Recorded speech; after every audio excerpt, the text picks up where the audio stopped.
Bonjour à tous et bienvenue dans cette nouvelle vidéo ici, Mathieu Vénis du site internet penser et agir.fr, le site dédié au développement personnel par l'action. Bienvenue dans cette nouvelle vidéo, j'ai le plaisir, l'honneur de recevoir Monsieur Rudy Koya. Salut Rudy. Salut Matt, merci à toi de l'invitation, ça fait plaisir. Comme tu le verras, j'adore parler, donc j'espère que toi aussi. Ça tombe bien parce que j'ai 1 million de questions à te poser. Alors, pour les personnes qui suivent ma chaîne, tu ne vas pas être forcément connu parce qu'on s'intéresse vachement à la psychologie et pas particulièrement à la musculation. Par contre, il y a ton parcours d'entrepreneur qui m'intéresse énormément et toutes tes astuces de psychologie. Donc, j'ai plein de questions à te poser et c'est de ça dont on va parler. Juste avant de commencer mes questions, je vais te présenter parce que, comme je te dis, dans mon audience, on ne connaît pas forcément. Donc, tu t'appelles Rudy Koya, tu es sur Internet depuis 2009, hein, c'est ça? Depuis 2006, en fait, mon premier site date de 2006, Ouais, c'était coach-perso.fr. d'accord. Et donc, c'était le tout premier site de coaching à distance en musculation. Et moi, j'ai commencé D'accord. en fait en 2001 sur Internet en tant qu'utilisateur lambda sur les tout premiers forums de musculation. À l'époque, il n'y en avait que deux. Et donc, les gens m'ont vu progresser d'année en année. Je me suis pris de passion pour la musculation, ce qui a donné la naissance de mon premier site donc en 2006. D'accord, donc 2006, ça fait 13 ans que tu es sur Internet, autant dire que c'est une éternité hein, pour Internet. Alors du coup, tu as créé une marque, tu as une entreprise, plein de trucs, ça s'appelle Superphysique et tu réunis une communauté de passionnés de musculation dit 100% naturel, c'est-à-dire que tu évolues dans un milieu qui est encore plus que les autres sports qui sont dopés, sous stéroïdes, etc. Et toi, tu as dit non, non, non, nous on va faire du 100% naturel, de la musculation naturelle et c'est les valeurs que tu défends depuis le début. Je me trompe pas jusque-là? Oui, effectivement, en fait, on a toujours eu, avec des copains, donc sur les forums de musculation, il y avait pas mal de forums après qui ont vu le jour au fil des années, mais on a toujours eu ce truc du mérite, en fait. Ce truc de, faut mériter ses progrès, quitte à ne pas être le meilleur, etc., mais être fier de soi. Et Ouais. on en avait un peu marre, en fait, au fil des années, de voir des pratiquants qui se disaient naturels, qui étaient vraiment, qui avaient des physiques incroyables, et qui en fait mentaient, étaient stéroïdés, comme tu as dit. Et donc on s'est dit, bah voilà, on va faire un site pour les pratiquants de musculation sans dopage et montrer, avec humilité, hein, sans trop d'arrogance, voilà ce qu'il est possible de faire parce qu'on était toute une bande de potes, on était une vingtaine à s'entraîner depuis presque 10 ans et à dire, bah voilà ce qu'on peut atteindre sans dopage. Ce qui a donné naissance donc à Superphysique le 15 septembre 2009. 15 septembre 2009, d'accord. Donc depuis le 15 septembre 2009, il s'est passé plein de trucs. Est-ce que tu as dépassé le millier d'articles? J'ai envie de dire oui, hein, publiés sur Oui, Internet. oui, Largement. largement, ouais. Largement, Donc ouais. des milliers d'articles, des forums de discussion qui sont hyper actifs. Ton site fait, enfin le site Superphysique fait 600 000 visiteurs par mois. À titre de comparaison, Pensez Agir, qui est un très gros site, fait 400 000 visiteurs par mois à peu près. Donc vous imaginez, c'est encore plus grand que Pensez Agir, qui est déjà un gros site. Donc c'est un site énorme, niché sur la musculation en plus, donc c'est encore plus valorisant. Tu proposes aussi des compléments alimentaires. Alors c'est cofondé avec une personne qui s'appelle Fabrice P. Donc en gros, tu as filtré des compléments alimentaires en disant voilà, ceux-là ils sont bien, je vous les recommande, etc. Tu as deux podcasts. J'ai vu un sur le développement personnel qui s'appelle Leadercast et un autre plus sur la musculation qui est le Super Physique Podcast. Arrête-moi si je me trompe toujours. Non, non, c'est bien. Tout est bon. Tu as une boutique en ligne où tu vends des vêtements, des accessoires, tu fais des coachings, alors que ce soit par e-book, par des formations en ligne, tu vends des DVD en streaming, tu fais du coaching one-to-one. Tu es responsable de ta propre salle de sport vers Annecy, qui est une salle C'est privée, justement c'est encore ça. dans cette défense pardon, de valeurs. Tu veux que ce soit des personnes qui partagent tes valeurs, qui viennent s'entraîner avec toi dans ta salle de sport. Tu organises les Super Physique Games, qui est la compétition pour les athlètes naturels. Donc c'est un peu, on va pas dire des Jeux Olympiques, mais une compétition de dépassement de soi pour les sportifs super physiques, quoi.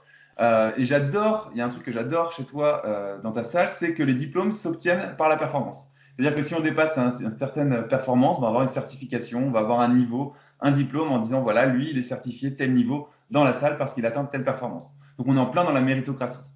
Ouais, tout à fait. Bah, ouais, c'est ça. En fait, l'idée, c'était que à partir d'un moment, quand tu pratiques la musculation sans dopage, ben, tu n'arrives pas à tes limites de transformation physique, mais tu arrives en quelque sorte au physique que tu veux à peu près. Et on a remarqué que ce qui se passait, c'était que les gens après n'étaient plus motivés ou arrêtaient un peu, etc. Et on s'est dit, bon, bah, on va peut-être créer des diplômes, en fait, comme dans les arts martiaux pour les ceintures, qui vont permettre de rester motivé, de se dire, voilà, on va passer des niveaux, etc. Donc, on a des, je sais pas si on voit, ils sont derrière, par là. Donc, on voit pas, on voit que cela, Mais mais là, super. voilà, il y a les barèmes pour les diplômes. Et à Ouais. partir de là, ensuite, on a organisé, donc, comme tu dis, les Super Physique Games avec actuellement 3 compétitions qualificatives qui servent donc pour la finale qui aura lieu le 29 juin au Super Physique Gym, donc à Annecy, comme tu l'as bien résumé. Mais effectivement, moi j'aime bien cette notion de mérite, même si le monde est injuste et que tout le monde ne va pas arriver au même niveau. J'aime beaucoup ce truc de tu fais ce que tu peux, du mieux que tu peux, et tu vois où ça mène en fait. Et souvent, ça mène beaucoup plus loin que ce qu'on pensait possible.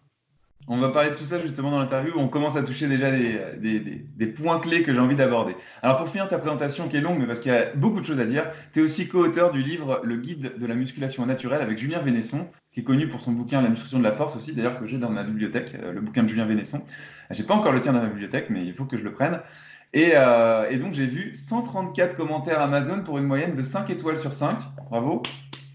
Ouais, le livre marche plutôt bien. Après, c'est pas le livre référence en France, parce qu'il y a Michael Gundil et Delavier qui ont vraiment des super livres, dont celui que tout le monde devrait avoir, c'est le guide des mouvements de musculation de Fred, qui est vraiment. Que j'ai interviewé Oui, j'ai vu. il y a 3 semaines, ouais, qui va être publié bientôt, là, d'ici 1 ou 2 semaines sur la chaîne YouTube. Ouais. Donc le bouquin qu'on a tous eu et que tout le monde devrait avoir, voilà. Mais le bouquin s'en sort bien. Effectivement, on a beaucoup de commentaires, 5 étoiles sur 5. Donc c'est vraiment un livre pratique. On ne voulait pas faire un livre trop théorique, même s'il y a pas mal de théorie, mais c'est vraiment pratique où on est guidé de A à Z pour construire son programme et progresser avec, selon ce que j'appelle moi la méthode super physique que je dispense en plus, tu n'as pas précisé, mais je vais le repréciser, dans la formation super physique, qui est destinée justement à amener une certification à l'issue de la formation à ceux qui veulent se lancer sur le marché en tant que coach, qui veulent un peu se différencier, parce qu'aujourd'hui, c'est ça le problème aussi, c'est qu'il est très très difficile de se différencier sur le marché du coaching, on peut dire. Donc en fait, c'est comme si tu créais un petit peu des franchises ou des certifications plus précises de la musculation en disant voilà, c'est des coachs qui sont certifiés naturels, super physiques, etc. et qui suivent la méthode du bouquin. Voilà, exactement. Donc, tu as le bouquin qui a un bon condensé, et après, il y a une formation qui va plus loin donc sur le net. Mais c'est exactement ça en fait. C'est essayer de. Parce qu'aujourd'hui, comme tout le monde a la parole et n'importe qui peut donner des conseils, ça devient compliqué pour le pratiquant qui débute ou qui sait pas vraiment, qui n'a pas le temps de se former, etc., de savoir quoi faire. Donc, c'est un peu le but. Dans ce cas, c'était le premier but avec Super Physique. Et aujourd'hui, pour aller plus loin, ceux qui veulent aller plus loin, il y a donc la formation Super Physique.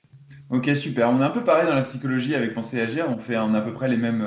Je suis moins évolué que toi, bien sûr, en termes de business, mais c'est à peu près le même constat. Et puis, on veut aussi essayer de clarifier tout et rendre tout sérieux. Alors, donc on a vu plus de 600 000 visiteurs par mois, plus de 90 000 abonnés sur YouTube, plus de 69 000 abonnés sur Instagram et plus de 171 000 fans sur Facebook. Bravo. Euh, Comment tu as commencé et pourquoi? Moi, je veux remonter. On va enlever un peu la casquette musculation maintenant. Et j'aimerais remonter au début de Rudy Koya qui se met à la musculation d'une part. Donc, pourquoi est-ce que tu t'es mis à la musculation? Et puis, pourquoi est-ce qu'après, tu as voulu aussi en faire un métier et changer les mentalités? Qu'est-ce qui se cache derrière? Il y a plusieurs choses. Je pense que quand on commence la musculation, il y a souvent 2, 3 choses qui reviennent. C'est soit tu es trop maigre, soit tu es trop gros, ou soit tu as des douleurs. En général, c'est ce qui se passe. Donc moi, Mhm. j'étais très maigre. Je faisais 1m78, 54 kg. Je faisais de la course à pied. Donc moi, j'adorais courir. C'était vraiment mon truc. J'étais plutôt doué en plus. Mhm. Et en fait, mon père avait eu une blessure au genou. Et donc, pendant sa convalescence, en fait, il avait acheté un banc. Et donc, il s'entraînait dans le sous-sol de notre maison. Et D'accord. donc, à un moment, en fait, tu sais, comme tout gamin, tu as toujours l'image. Moi, je suis de 1987, donc j'ai grandi quand même avec des films où tu avais Schwarzenegger, tu avais Van Damme, etc. Même, j'ai grandi aussi avec Dragon Ball Z, que tu as dû connaître. Quel âge tu as, Mathieu? Tu as mon âge à peu près? Ouais, j'ai 33, moi, donc je suis de 86 et je faisais une story avec le dernier Dragon Ball Broly que j'ai adoré, quoi. Dragon Ball Super Broly au cinéma. Et Ouais, si tu regardes bien juste derrière moi, t'as un petit Son Goku là, je sais pas si tu le vois. je vois, je vois. Donc voilà. Donc, ouais, donc moi, j'ai grandi avec ce truc-là. Donc, les mecs étaient Dragon Ball Z, c'était les mecs qui étaient, s'énervaient, ils s'entraînaient, ils mangeaient, puis ils sauvaient le monde. Donc, en Ouais, fait, j'ai commencé comme ça et j'ai vite pris goût en fait, à la musculation parce que j'étais plutôt doué en fait en force. Je voyais que les charges montaient, etc. Physiquement, j'étais moins doué. C'est pour ça qu'il m'a fallu vraiment des années et des années d'entraînement pour vraiment me transformer. Et comme en plus, c'était les débuts d'Internet, en tout cas sur la musculation, donc c'était 2001, il y avait beaucoup moins d'informations que maintenant. Donc c'était très facile, j'ai envie de dire, d'avoir les bonnes informations. Tu arrivais, tu n'avais que des passionnés qui étaient là. Il n'y avait d'accord. pas autant de monde qu'aujourd'hui. D'ailleurs, là, on parlait de super physique, mais j'ai racheté donc, le premier forum de musculation qu'avait mon associé Fabrice, qu'il avait revendu à l'époque, qui s'appelait Smart Weight Training, qu'il avait fondé en 1999. Donc, je l'ai racheté en 2009 pour refaire super physique, pour garder la base de données, etc. Et dessus, en fait, il n'y avait que des passionnés. Donc, tous les jours, on discutait, on se motivait ensemble. En fait, on était pris vraiment dans l'émulation que j'ai essayé de recréer un peu plus tard. Mais c'est ça, en fait, je me suis pris au jeu et j'ai vu que je progressais. Et forcément, quand tu progresses, donc tu prends du plaisir, tu progresses, bah tu continues. Après, ce qui s'est passé pour devenir coach, c'est que j'étais hyper motivé, hyper passionné, en fait. Je crois à 15 ans, pour mon anniversaire, j'avais demandé visa pour le bodybuilding de Jean Texier. C'était vraiment la Bible à l'époque, il n'y avait rien d'autre. Donc forcément, j'avais déjà le guide des mouvements de musculation de Fred. Mais je lisais vraiment tout ce qui existait sur le net, je cherchais tout le temps, etc. Je me souviens à l'époque, il n'y avait pas encore, j'avais Google, peut-être c'était le début, mais nous on cherchait sur Copernic, donc il Ah oui, n'existe je m'en plus, rappelle. ça n'existe plus aujourd'hui, mais voilà, moi j'étais sur Copernic et tous les jours je cherchais des nouveaux sites, des nouveaux trucs, etc. Et comme il y avait beaucoup moins de monde, c'était facile de communiquer avec les champions. Tu vois, j'écrivais, je me souviens, à Joseph Pony à l'époque, qui était champion de développé couché, qui avait fait 200 en moins de 75 kilos. J'écrivais à Sébastien Maître, qui avait le site préparationphysique.net, qui est toujours dans le milieu de la force athlétique. Donc on avait des réponses et en fait, progressivement, chaque année, donc c'est pas comme maintenant, nous on mettait nos photos une fois par an. Donc on se prenait une fois par an au même endroit et on mettait nos photos, même si on partageait nos entraînements tous les jours. On se rencontrait vraiment assez facilement. On avait des rencontres avec Smart Weight Training tous les samedis sur l'île de Puteaux. On faisait des tractions et des dips qui pleuvent, qui neigent, etc.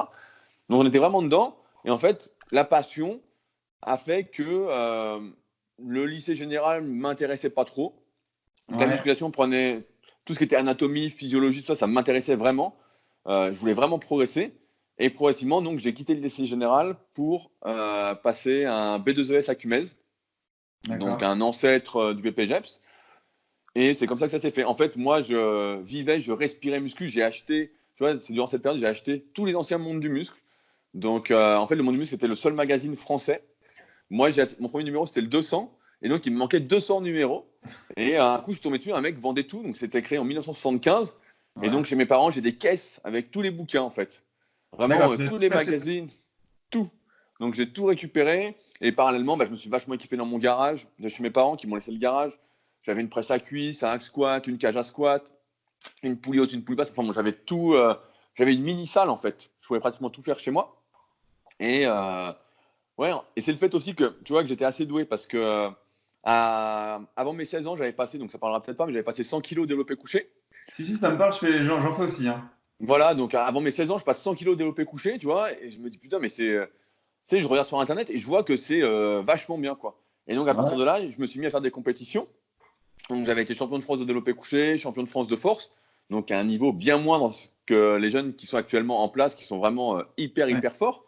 Mais, et donc, tu vois, être assez doué, la passion du truc, le plaisir, ça a fait qu'ensuite, les gens, après, m'écrivaient pour avoir des conseils. En fait, donc ça s'est fait naturellement. J'avais pas ce truc au début, peut-être de la transmission. Et ça s'est fait tout seul. En fait, les gens me demandaient, me demandaient, me demandaient. Et à un moment, il faut bien dire que je me suis retrouvé donc, à vouloir être prof de musculation. J'avais 18 ans, donc j'ai passé mon diplôme de 16 à 18 ans. Mhm. À 16 ans avec une dérogation pour la première partie. Ensuite, je dois attendre 18 ans pour la deuxième partie. Et aucune salle ne voulait embaucher quelqu'un de 18 ans pour gérer une salle. Voilà ce qui s'est Ouais. passé. Personne ne voulait. Par contre, comme j'étais connu sur Internet, il n'y avait pratiquement que moi, car il n'y avait pas grand monde, hein. Quelqu'un qui était là depuis 5 ans sur Internet, c'était en général une génération sur Internet d'expérience. Je peux le dire, c'est quand le mec est vraiment motivé, c'est 2 à 3 ans. Voilà, c'est 2 à 3 ans. Ouais. C'est pour ça qu'on avait créé le club Super Physique pour que ça dure un peu plus longtemps, etc. Mais c'est 2 à 3 ans. Donc j'avais déjà fait 2 générations, tu vois, en gros. Donc, je me suis pris au jeu et en fait, comme j'avais des demandes, bah, avec Fabrice, justement, il m'a dit bah, tiens, tu devrais créer ton petit site. Et donc, on avait fait un site vitrine. Il y avait juste une page avec coaching, les tarifs, une belle photo que j'avais fait l'été chez ma grand-mère.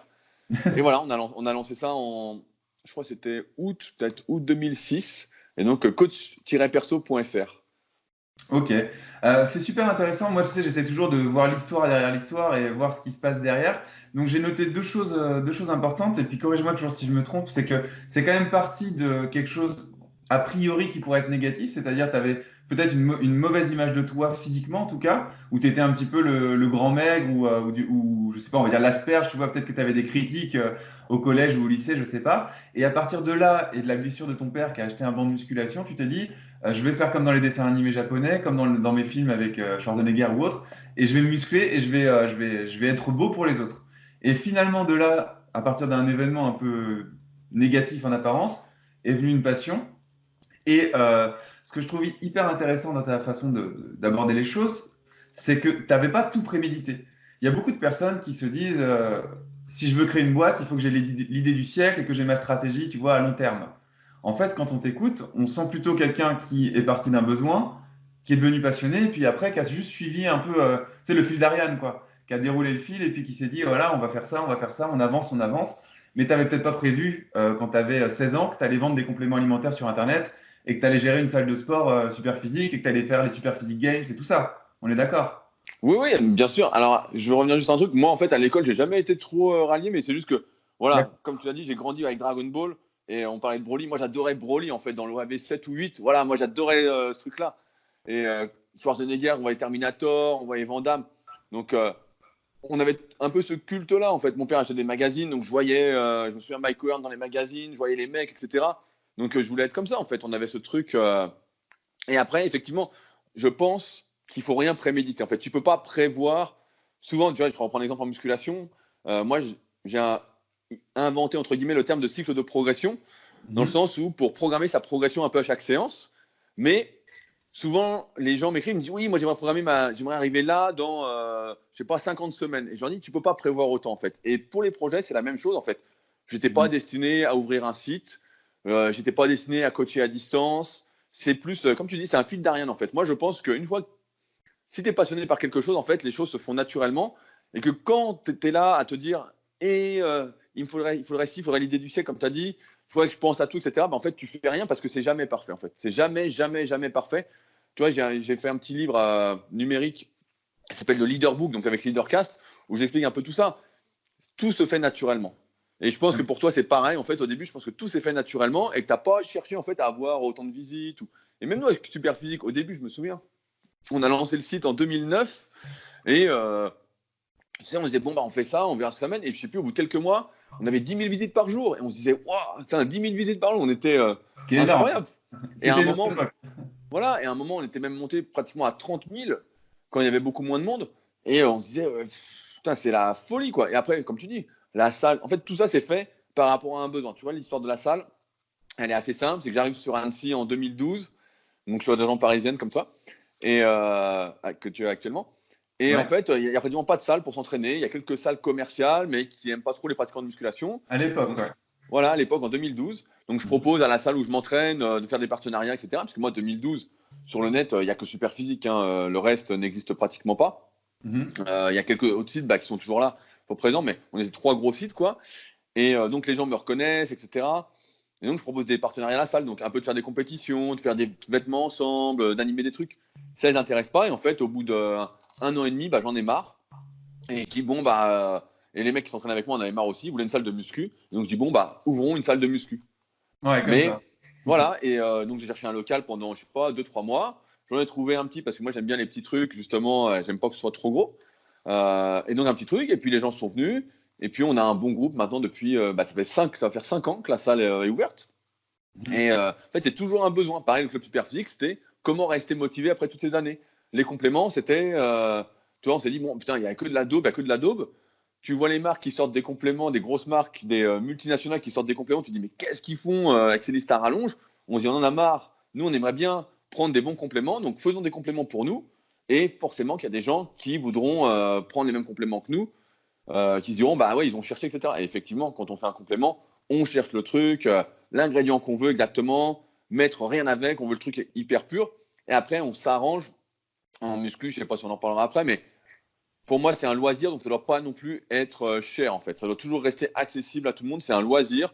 Donc, on s'arrange pour que les prix, quitte à ruiner notre marge, soient corrects et que ce soit accessible à tous.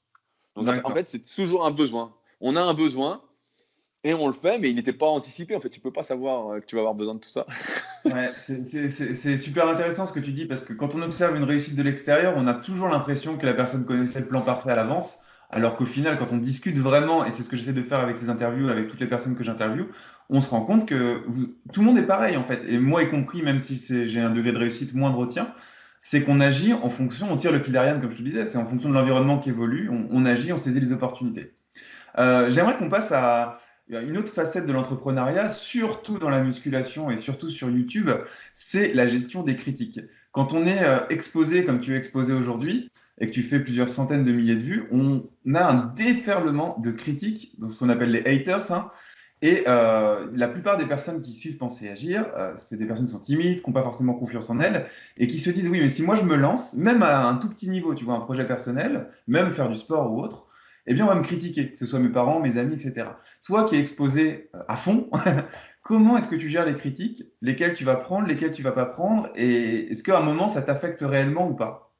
Par rapport aux critiques, en fait, ce qui se passe, c'est que pendant des années, il y avait pratiquement que moi sur le net. Donc, en fait, j'en ai vraiment, vraiment pris plein la gueule. Voilà, c'est le mot. Vraiment, des fois, des centaines de personnes qui insultaient, qui s'énervaient. Parce que je pense qu'en France, en fait, il y a un petit problème qui est, euh, je ne sais pas pourquoi, on n'encourage pas ceux qui font, en fait.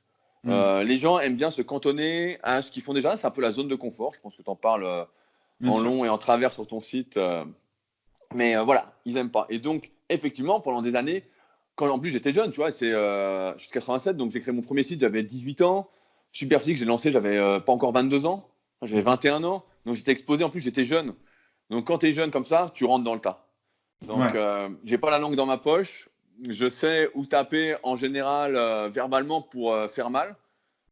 Donc il y en a plein qui en ont pris. Moi je répondais en fait. Je répondais vraiment. D'accord. Je tapais fort. Et c'est pour ça qu'il y en a pas mal aujourd'hui qui sont là depuis longtemps, qui ne peuvent pas me supporter. Mais je les comprends, hein. Franchement, bah, ils ont cherché aussi. Mais, euh, mais effectivement, c'est compliqué. Alors après, ce qui se passe, c'est que quand tu débutes sur YouTube ou sur n'importe quelle plateforme, il n'y a personne qui te voit. C'est pas Ouais. comme il y a 10 ans où tu te lances et tu as tout le monde qui te voit tout de suite. Ah, qu'est-ce que tu fais? Là, aujourd'hui, tu te lances et bah, il y a voilà, tes parents qui vont te regarder. Effectivement, ils peuvent ne pas être derrière toi. Mais si tu fais, si tu partages ta passion, ce que tu as envie de partager, et que c'est toi, en fait, ça fait partie de toi, tu as besoin de le faire, en fait. Quand on en vient au besoin, en fait. C'est un besoin. En fait, il y a plus d'effets positifs à le faire qu'à ne pas le faire. Retenir ce que tu as envie de partager, je pense que ça, c'est néfaste. Je pense qu'à un moment, tu vas exploser. Et donc, au début, bah, il n'y a personne qui te regarde. Si ça marche, tu as des gens qui vont te regarder. Et effectivement, tu auras des critiques. Alors, moi, à un moment, j'en ai eu marre sur YouTube, etc. À un moment, j'étais un peu dans le centre du fit game, comme on dit. Mhm. Beaucoup, tous ceux qui faisaient de la muscu, on était une petite dizaine vraiment à tourner. Et à un Ouais. moment, bah, j'en ai eu marre parce que je suis sur YouTube depuis 2007 aussi. Donc, et donc, en 2017, j'ai pris la décision pratiquement de plus faire de vidéos de contenu, c'est-à-dire de vidéos articles. Tu vois, on était les premiers avec Superphysique en 2009, bah, dès le début, à faire des vidéos d'articles. Donc, au début, il n'y avait que D'accord. des articles écrits. Et nous, Ouais. après, on faisait les vidéos d'articles. Et au bout de 10 ans, j'ai dit, bon, bah, j'ai fait le tour. Je me répète, je prenais plus trop de plaisir, etc. Mhm. Et je me dis, bah, je me lance dans les podcasts parce que, comme on fait là, moi, j'aime bien parler. Je pense que justement, j'ai ce besoin de partager ce que je lis, ce que je réfléchis, les idées, etc., de répondre aux questions, etc. Donc, je suis parti dans les podcasts. Et donc, les podcasts, bah, forcément, ça filtre. Et là, Ouais. il y a beaucoup moins de critiques parce qu'un podcast, comme on va faire là, de, je sais pas, 45 minutes, 1 heure, 2 heures, C'est beaucoup moins bon. bah, celui qui l'écoute, c'est celui qui est vraiment intéressé. Il n'y a pas un mec qui va arriver dire, qui va te mettre une insulte, etc. Et au pire, il y en aura une ou deux, et ça, tu supprimes en fait. Tu supprimes direct. Mais moi, je pense qu'il ne faut pas avoir peur d'être exposé parce que tu peux avoir peur, en fait, si tu joues un rôle, Mhm. effectivement, mais si tu es toi-même, en fait, si tu es aligné, j'ai envie de dire, avec toi-même, et derrière l'ordinateur, il faut bien se dire que ceux qui critiquent, en fait, quelle est l'importance de leur avis, en fait? Qui sont ces personnes? Parce Mhm. que ça vaut rien. Je sais pas si demain tu marches dans la rue, je sais pas, quelqu'un te dit t'es con. Non mais tu vois, ça vaut rien en fait. Oui. C'est zéro. C'est que dalle en fait. Oui bah ok si tu veux, si tu veux. Oups. Allez oust. C'est ça en fait. Donc moi je pense qu'à partir du moment où tu es aligné en fait avec toi-même et que tu as ce besoin de truc, bah lance-toi en fait parce que tu risques rien en fait. Qu'est-ce que tu risques? Que ça marche. Mais si tu te plantes rien, bah c'est sûr que ça va pas marcher, hein. C'est sûr que celui qui attend, tu peux attendre toute ta vie. Donc il n'y a pas de bon moment. C'est juste et c'est sûr qu'au début, moi, tu peux regarder mes premières vidéos, vous pouvez regarder mes premières vidéos de 2009. J'étais dans Ouais. le noir, je transpirais, je bafouillais. C'était combien de répétitions faut-il faire en musculation? C'était horrible. Mais il faut se dire qu'à l'époque, il n'y avait personne qui faisait tout ça. Et donc, tu vois ça, tu dis, mais c'est horrible. Et effectivement, c'est comme n'importe quoi, comme écrire. Aujourd'hui, moi, j'adore écrire. Mais la première fois que tu écris quelque chose, bah, tu crois que c'est bien, donc tu mets, etc. Et au fil des années, bah, tu t'améliores. C'est pour ça qu'aujourd'hui, quand quelqu'un me dit comment tu fais pour le podcast, comment tu fais pour avoir des idées, comment tu fais pour écrire, je leur dis bah, parce que ça fait 15 ans en fait que, Mhm. Et donc, au début, il faut accepter en fait que ce sera pas parfait. Mais si c'est toi, il faut que tu le fasses. Il faut que tu te lances parce que sinon, tu ne vas pas t'épanouir. Et n'oublie pas que tu n'as qu'une vie, quoi, en fait. Et donc, si tu ne fais pas ce que tu veux dans ta vie, bah, à quoi bon vivre, en fait, j'ai envie de dire. Ça ne sert à rien. Et ouais, il y a des gens qui vont te critiquer si ça marche. Mais c'est qui ces personnes? Voilà, c'est qui? C'est le mec dans la rue que tu croises qui ne sait pas ce que tu fais, qui ne sait pas qui tu es. Moi, il y a des fois des mecs sur des vidéos de muscu qui arrivaient, qui disaient oui, qui lancent des débats, des trucs. Limite qui s'énerve parce que j'ai dit qu'il fallait faire 8, et puis que lui, il pense refaire 9. Mais si tu veux, j'ai dit, si tu veux, fais 9. J'ai dit, moi, ça ne me change rien. J'ai dit, t'expliques mon point de vue, ce que j'en pense. Après, quand j'ai fait ces vidéos, beaucoup de vidéos quand j'étais plus jeune, j'avais moins ce recul que j'ai maintenant. Donc, je tapais un peu, voilà. J'étais un peu vindicatif. Mais voilà, c'est pas très important, en fait. Et aujourd'hui, je suis assez épargné, en fait, des critiques. Je les vois pas. Et j'ai même tendance à dire que, après, dans le marketing, il y a plusieurs courants de pensée là-dessus, mais moi, en fait, j'ai pas envie de les voir. Donc, quand quelqu'un vient m'insulter ou un truc, je supprime direct, je bloque. D'accord. Alors qu'après, on pourrait imaginer que pour être plus visible, etc., attiser la polémique, effectivement, c'est bien. Parce que ça fait de la visibilité. Mais comme j'ai déjà la visibilité, entre guillemets, et que j'ai pas le besoin, voilà, ce coup-ci, j'ai pas le besoin, en fait, d'avoir plus de monde ou pas, en fait, je bloque, comme ça, je suis tranquille, quoi. Ouais, moi j'ai fait le choix de déléguer. En fait, quand c'est gratuit sur YouTube, que c'est des critiques ou autre, c'est pas moi qui réponds quoi. Comme ça, il y a une personne qui répond en mon nom. Les gens sont contents parce que je réponds, mais je réponds toujours avec un très grand détachement du coup, vu que c'est pas moi qui réponds. J'ai Ouais, mais délégué les réponses au con. non, mais c'est une bonne stratégie. Après, moi, pour le moment, c'est pas moi qui gérais mes commentaires aussi sur YouTube. Ouais, C'était mon associé sur la salle, sur la SARL Rudiconian, donc Arnaud.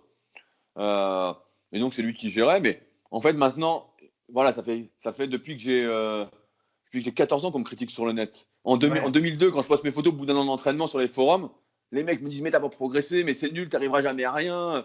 Dès le début, en fait. Et tout ce qu'ils expriment, en fait, on le sait tous, c'est leur propre limite, en fait. C'est leur propre incapacité à faire, c'est tout. Ça Hmm. veut rien dire concernant ce qu'on peut faire. Donc, mais C'est- depuis le début, donc tu vois, ça fait 20 ans qu'on me critique. Donc, et je pense que c'est pas grave, en fait. Mieux vaut s'affirmer en tant que soi-même Mhm. plutôt que d'essayer de plaire à tout le monde. C'est la phrase qui revient tout le temps, c'est sois toi-même, ça plaira à certains, ça plaira pas à certains, c'est pas grave. De toute façon, à quoi ça sert d'être copain avec tout le monde, de plaire à rien. Et en marketing, pareil, on voit bien, il faut être tranché, il faut dire, voilà, moi je dis c'est 8 le mieux. Je donne une connerie, mais voilà, c'est 8. Point. Il y en a qui vont dire, ah non, je suis pas d'accord, ils vont s'énerver, etc. Tant pis pour eux. Et puis d'autres qui vont dire, ah oui, et puis qui vont réfléchir, qui vont lancer des débats, on va discuter constructivement. Et cela, super, c'est cool. Mais Ouais. voilà, après, il faut accepter qu'il y a des gens, voilà, ils sont pas du tout sur la même longueur d'onde que toi, ils raisonnent pas avec toi. Hmm. Mais c'est normal, même dans ta famille, n'importe qui dans sa famille a des personnes avec qui il parle moins, ou avec qui il voit une fois par an ou une fois tous les 2 ans parce qu'il n'accroche pas. Et ben là, c'est pareil en fait. Donc Hmm. l'avis de gens que tu ne connais pas n'a pas vraiment d'importance. Mais si c'est des gens qui sont avec toi depuis très très longtemps, tu vois, moi j'ai des gens qui sont avec moi depuis 10 ans pratiquement, et ben là ça compte. Là, faut en Ouais. prendre, comme on peut dire, faut en tenir compte, quoi. Ouais, tu regardes l'origine de la critique. Il y a plusieurs choses que j'apprécie chez toi. Déjà, t'as un discours qui est pas habituel quand on fait les interviews de développement personnel, où les personnes auraient tendance à dire, moi, si j'ai une critique, je l'ignore. J'ai adoré chez toi, tu dis, ah non, moi, je rentre dedans. Au début, en tout cas.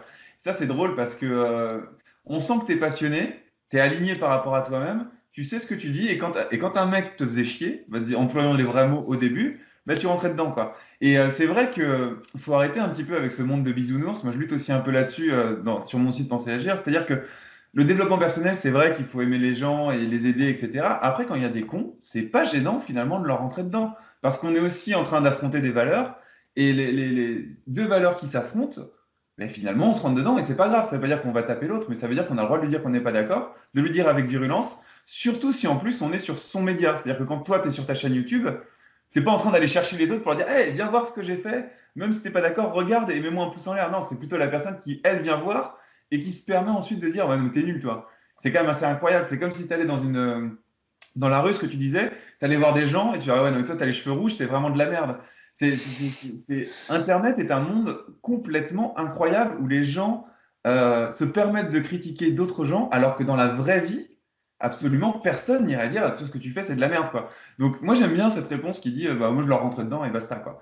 Alors Ouais, après, mais bien sûr. parce que en fait, je te coupe, excuse-moi, Non, mais vas-y. c'est comme si tu vas à la boulangerie, as acheté un gâteau, il t'a pas plu, tu vas pas à la boulangerie et dire c'était pourri votre gâteau. C'est juste que tu vas plus en fait. Mais encore, ce serait un peu plus justifié parce que c'est toi qui as fait la démarche dans la boulangerie, tu as goûté le gâteau, tu as dépensé de l'argent, tu vois. Là, la personne, c'est pas juste voir une vidéo, quoi. C'est pas non plus, tu vois, il se passe rien, quoi. Ouais, ouais, mais après, je pense que tu vois, il y a deux types un peu de personnes. T'as ceux... Moi, j'ai jamais mis une critique sur une vidéo, en fait, sur un Moi non. truc.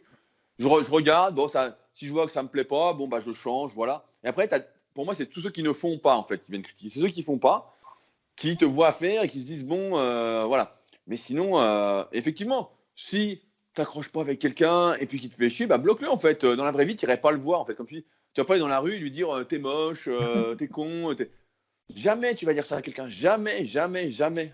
Mais tu vois, j'ai écouté un podcast, je sais pas si tu l'écoutes, c'est le Rendez-vous Tech de Non, Patrick Béja. Donc, c'est un des premiers podcasteurs français. Il est là depuis il a fêté ses 10 ans de podcast. d'accord. Et il expliquait, selon lui, qu'on était à l'adolescence de l'Internet, en fait. Les Ouais. gens se comportaient un peu comme des adolescents, tu vois. Ils n'étaient Mhm. pas encore adultes. Et je suis assez d'accord avec cette analyse-là. On voit. Et après, il y a beaucoup de gens aussi qui ne savent pas trop s'exprimer, tu vois. Moi, j'ai remarqué ça, qui vont te dire un truc, mais sans méchanceté, en fait. Ils font pas gaffe, ils sont un peu bruts dans la façon de le dire, Ah oui.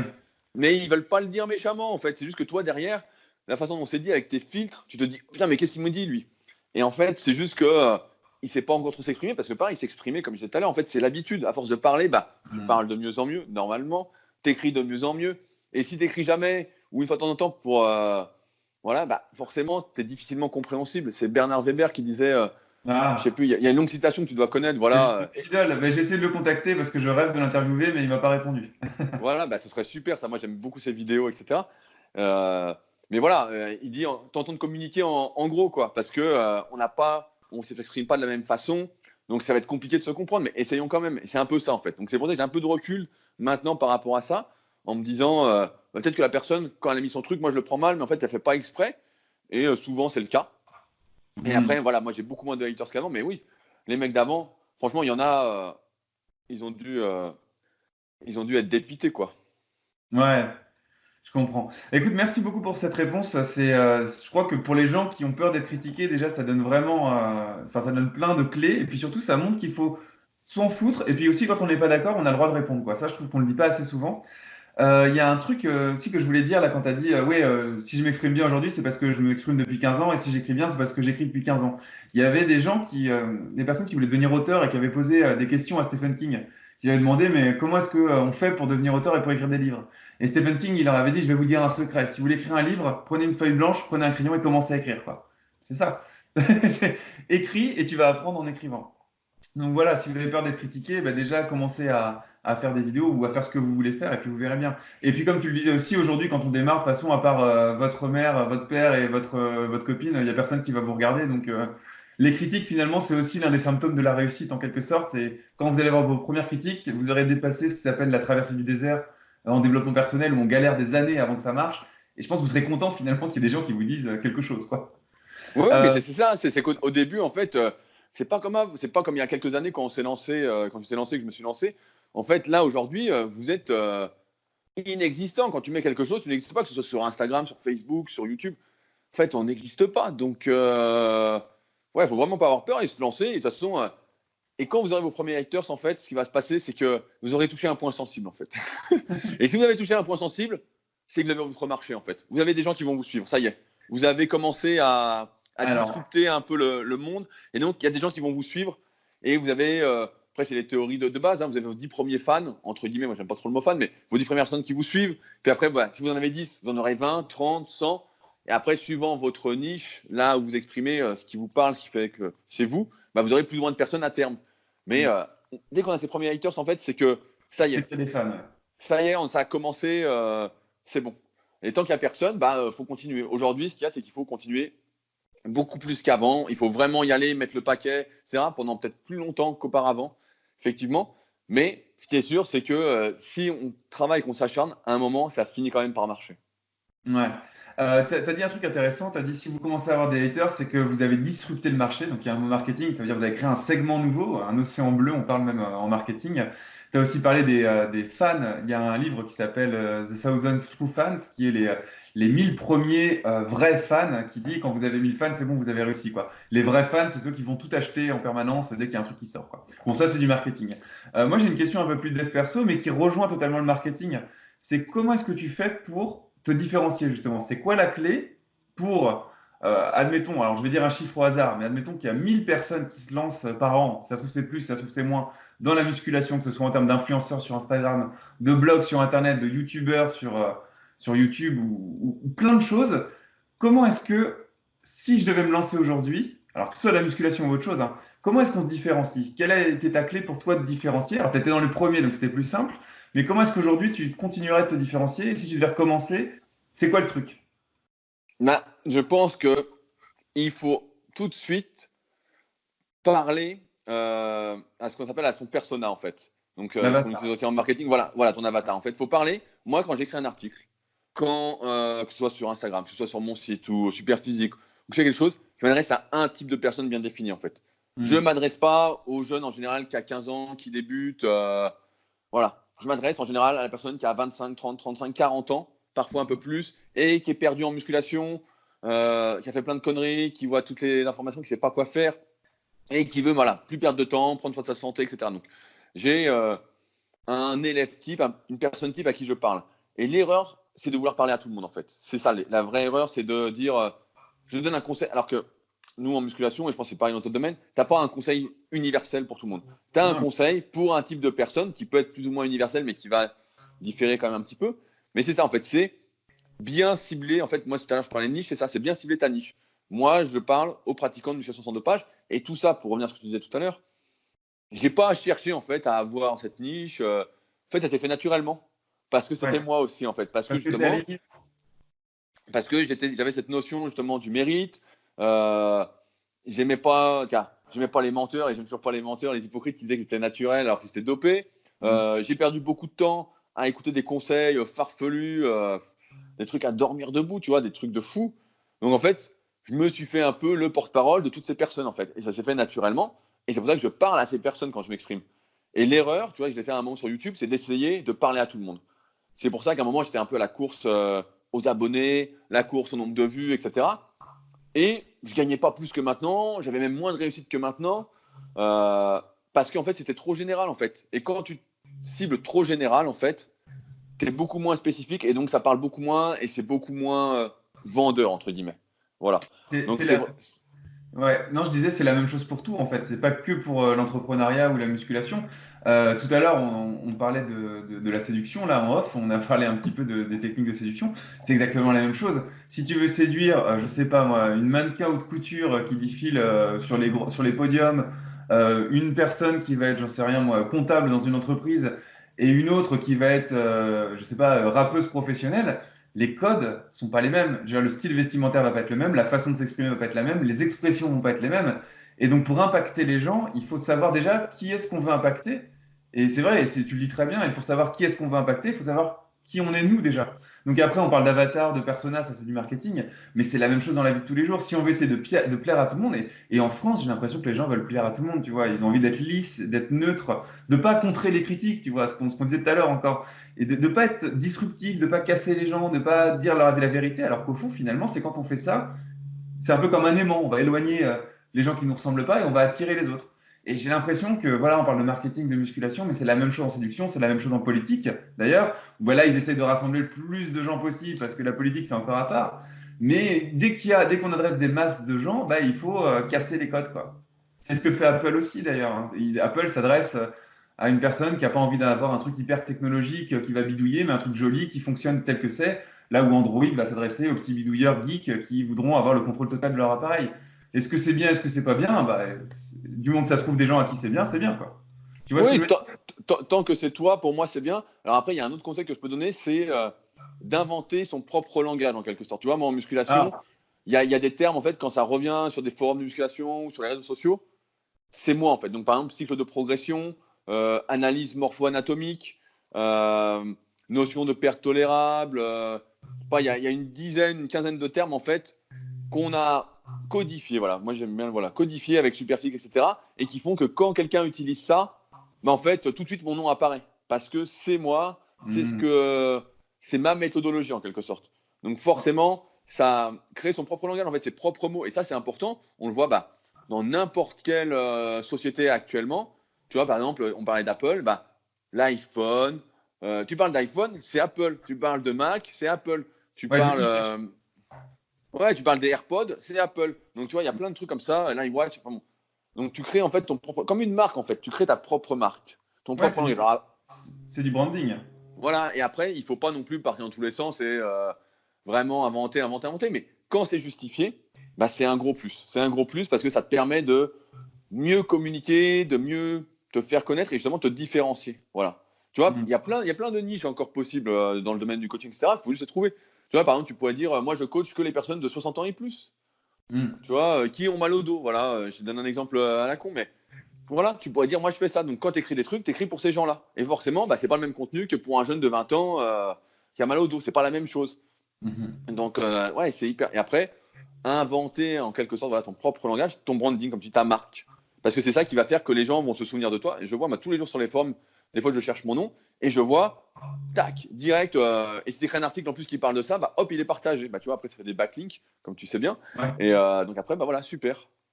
Mhm.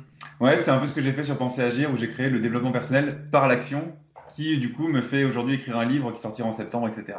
Mais bon, on n'est pas là pour parler de ça, mais du coup, je reconnais vraiment les mêmes leviers, en tout cas, que ce soit chez toi ou chez moi, et chez les autres aussi que j'ai interviewés, où chacun, alors après, ça peut aussi faire beaucoup de méthodes.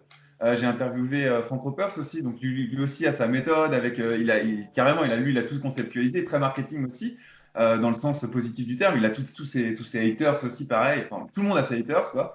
Et lui, il réussit vachement bien aussi sur YouTube parce qu'il est presque à 1 million d'abonnés. Donc lui, c'est plus YouTube, toi, c'est plus Internet, un peu comme moi d'ailleurs, plus sur les sites, même si tu réussis quand même très bien sur YouTube. Et on voit qu'il y a vraiment, vraiment, vraiment une psychologie de la réussite et des points communs entre toutes les personnes qui réussissent.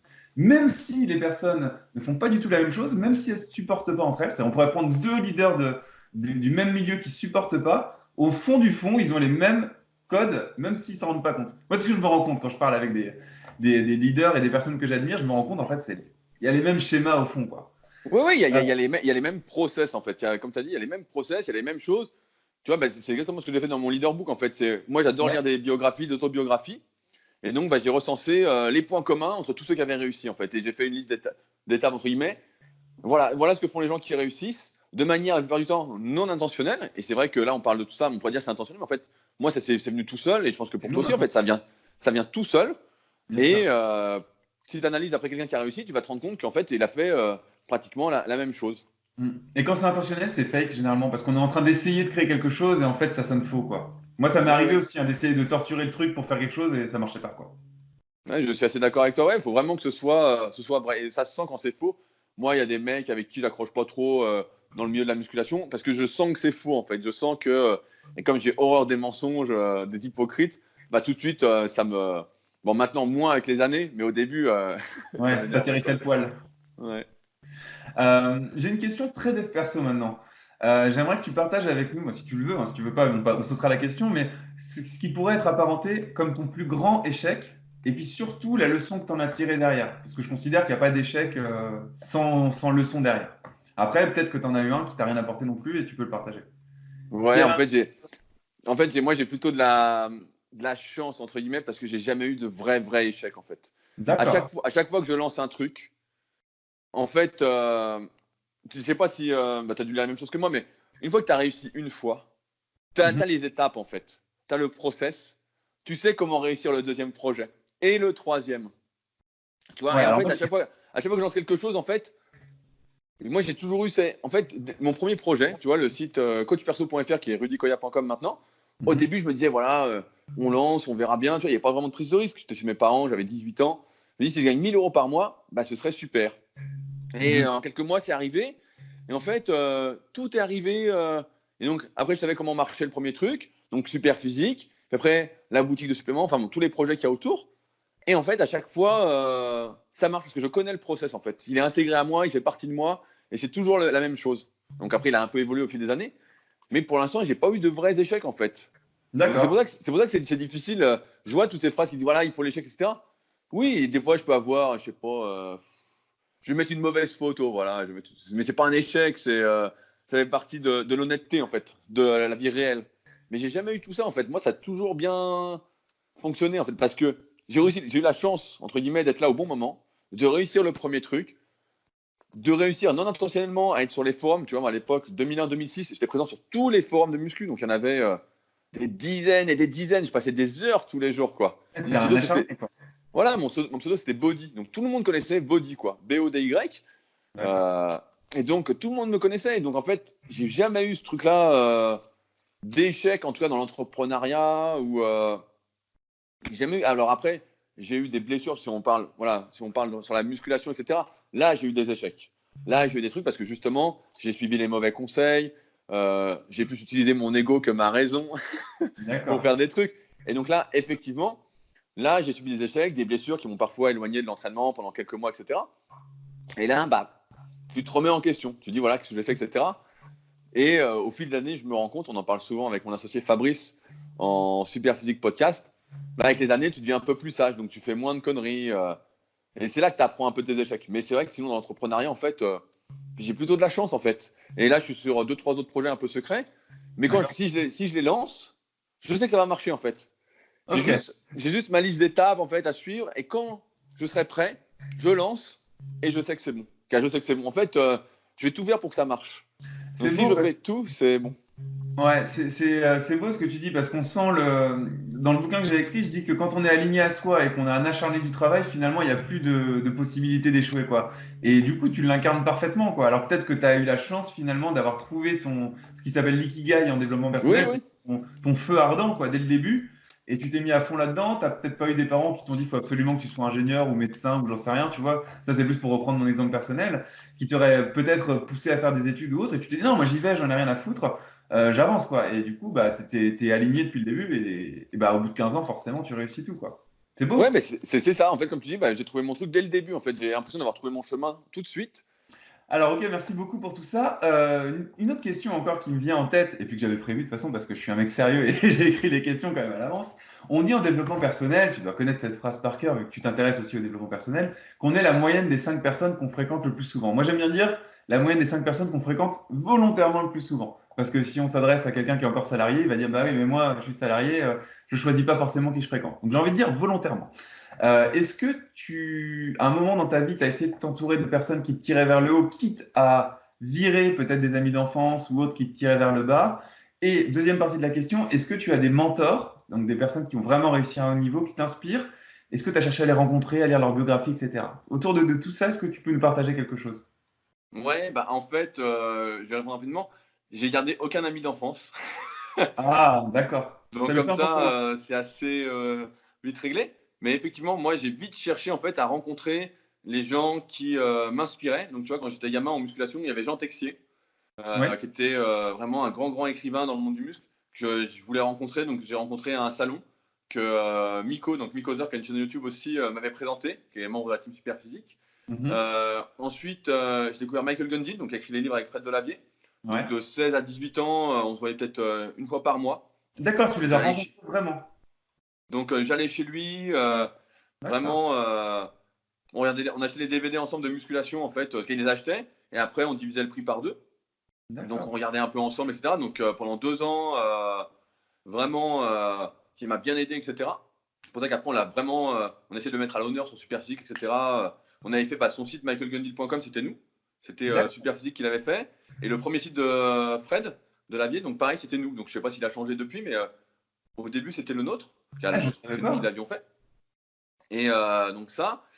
Et après, moi j'ai tendance à penser que effectivement c'est volontairement, comme tu l'as dit. Donc je me suis vite entouré de Fabrice, mon associé sur Superphysique, parce qu'on se complète très très bien, même s'il y a quelques petites querelles de couple, entre guillemets, comme tout couple de longue durée, mais on se complète vraiment très très bien.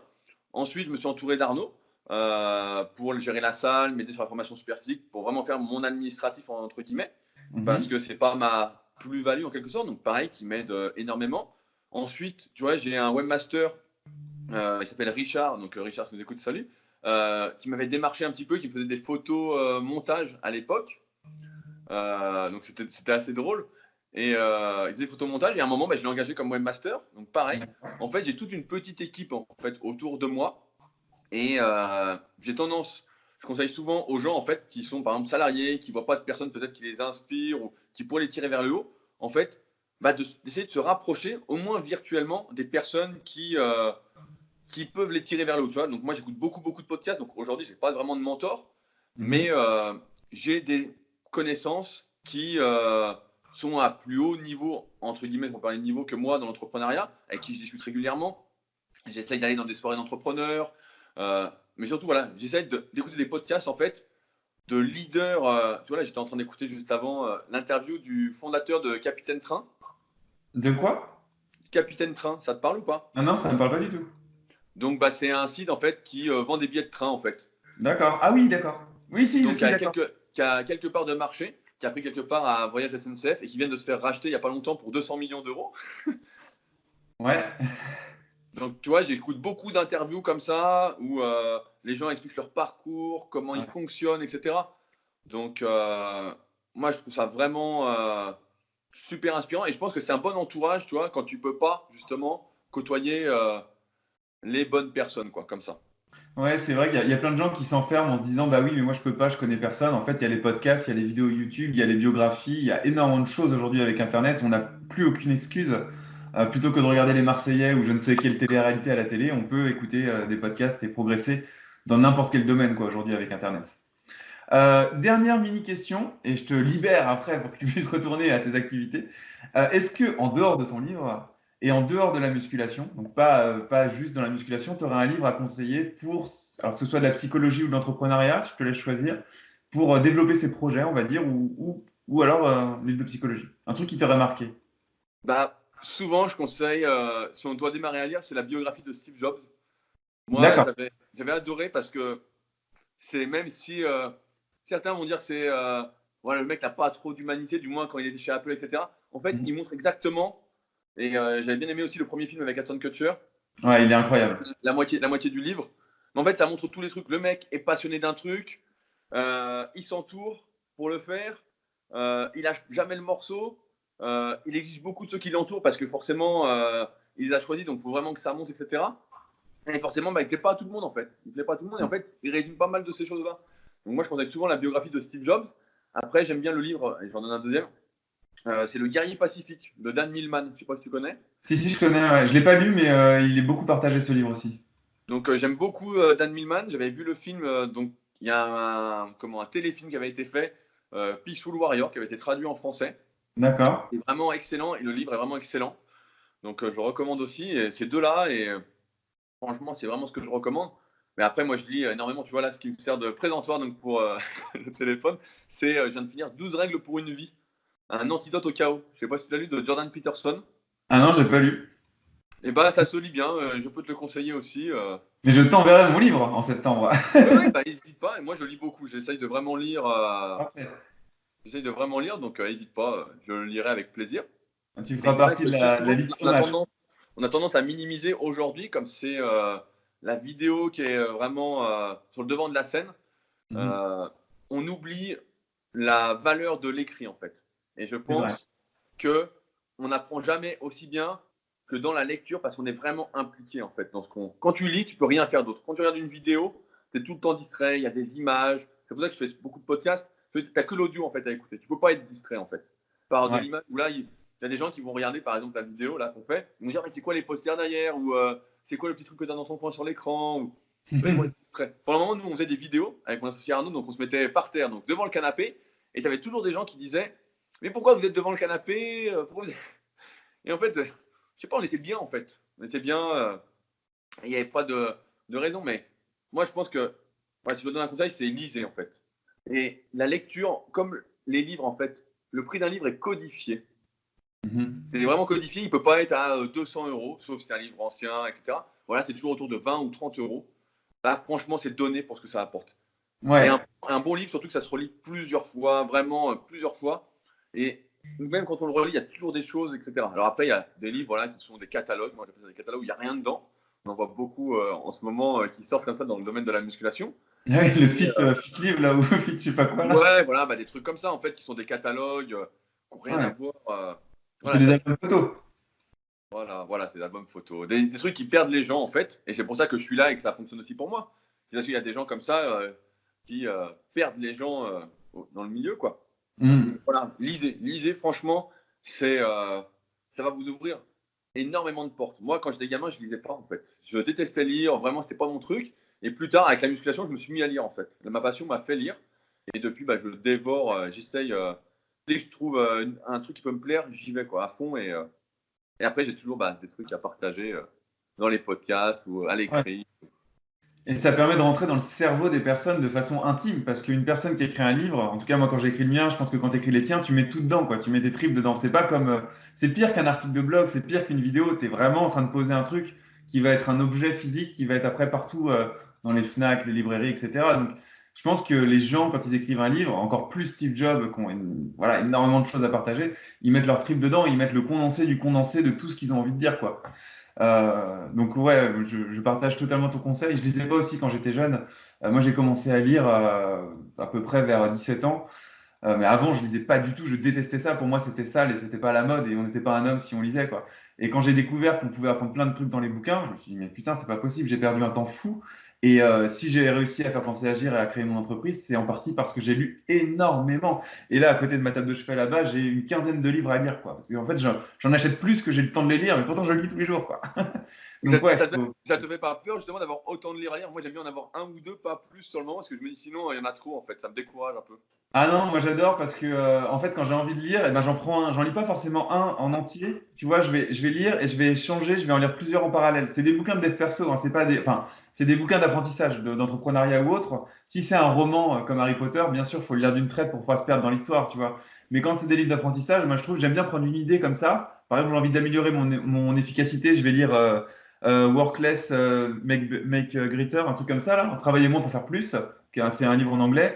Et si je veux un peu contrôler mes émotions ou autres, je sais que j'ai les 5 blessures de l'âme à lire là-bas, quoi. Donc c'est des livres totalement différents qui peuvent finalement se lire en parallèle, qui vont pas se chevaucher, quoi. J'aime bien en avoir plein. J'ai côté un peu abondance, je sais pas. Ouais, Enfin, moi, ça me fait peur, en fait. Je me dis, il y en a trop, en fait. J'ai l'impression d'être submergé, en fait. ouais, après on est à l'ère de l'information, quoi. Donc c'est vrai il y a beaucoup, beaucoup d'informations. Écoute, Rudy, je te remercie énormément pour cette interview et aussi d'être accessible comme ça, parce que finalement, je t'ai contacté sur Insta, tu as été super sympa et tu as accepté comme ça. Donc ça se dit, merci. Ouais, j'ai Euh, vu que tu étais plutôt sérieux. J'ai regardé ce que tu faisais. J'ai dit, bon, ça va.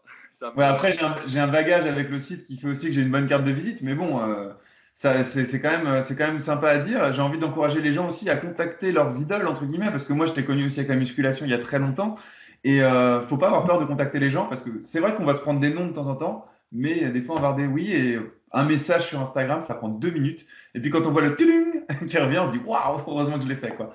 Donc, vraiment, merci beaucoup pour cette interview. Pensez à vous abonner à la chaîne YouTube, à ta chaîne YouTube aussi bien sûr. Je mettrai tous les liens en description vers tout ce dont on a parlé, que ce soit les podcasts, le site, la boutique, ton bouquin sur Amazon et puis tout ce que j'oublie ou tout ce que tu voudrais que je mette dedans. Donc il y aura tous les liens en description. N'oubliez pas de vous abonner aussi à la chaîne YouTube de Penser Agir, hein, ça compte parce que moi aussi j'essaie de développer ma chaîne YouTube qui est en retard par rapport au site. Donc abonnez-vous, activez la petite cloche et est-ce que tu as quelque chose à rajouter Rudy? J'espère qu'on aura aidé ceux qui nous écoutaient aujourd'hui à se lancer et à atteindre nos objectifs.